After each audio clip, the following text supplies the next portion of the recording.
மரக்காணம் பகுதி எப்படி இருக்குன்னு.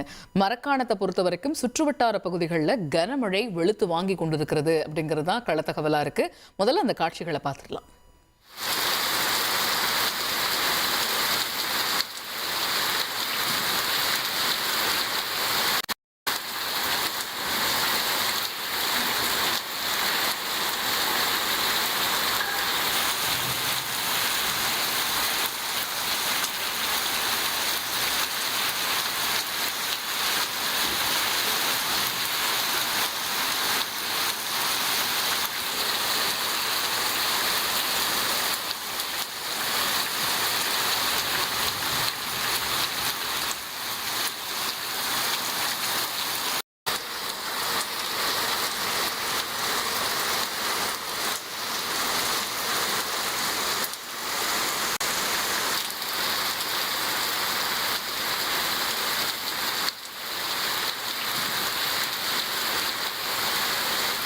தகவல்களை செய்தியாளர் ராஜசேகர் கிட்ட கேட்டு பெறுவோம். ராஜசேகர், இப்ப வட தமிழகத்தை நோக்கி நகர்ந்து கொண்டிருக்கிறது தித்வா புயல் அப்படிங்கிறதுக்கான ஒரு எதிரொலியா தான் மரக்காணம் பகுதியில் மழை பொழிவை பார்க்க முடியுது.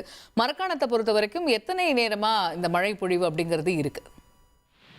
நிச்சயமாக, அதாவது வங்கக்கடலில் நிலவி வரும் டிட்வா புயல் காரணமாக தமிழ்நாட்டில் கடலோர மாவட்டங்கள் பல மாவட்டங்கள் அதீத கனமழை பெய்யும் வானிலை ஆய்வு மையம் தெரிவித்த நிலையில் பல மாவட்டங்களில் நேற்று இரவு முதலே கனமழையானது கொட்டி தீர்த்து வந்தது.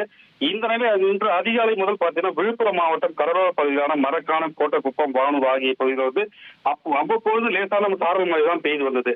இந்த நிலையில் தற்போது மழையின் தாக்கம் சற்று அதிகரித்து கனமழையானது பெய்து வருகிறது. மேலும் காற்றின் வேகமும் சற்று அதிகரித்து காணப்பட்டு வருகிறது. மேலும் கடற்கரையொட்டிய கிராமங்கள் பார்த்தீங்கன்னா மீனவ கிராமங்களில் பறவைகள் எல்லாமே மேடான பகுதி பாதுகாப்பாக இருக்க சொல்லி மாவட்ட நிர்வாகம் அறிவுறுத்தி வருகிறார். தற்பொழுது பாத்தீங்கன்னா இதனை சரி செய்ய பாத்தீங்கன்னா 35க்கும் மேற்பட்டவர் தேசிய பேரிடர் மீட்பு குழு வருவாய்த்துறையுடன் சேர்ந்து முன்னெச்சரிக்கை நடவடிக்கைகளை மேற்கொண்டு வருகிறாங்க மரக்காணம் பகுதியில. மேலும் பாத்தீங்கன்னா குறிப்பாக சொல்ல வேண்டும், இயற்கை சீற்றங்கள் மரக்காணம் எப்பொழுதுமே அதிக சேதத்தை ஏற்படுத்தி வரும்.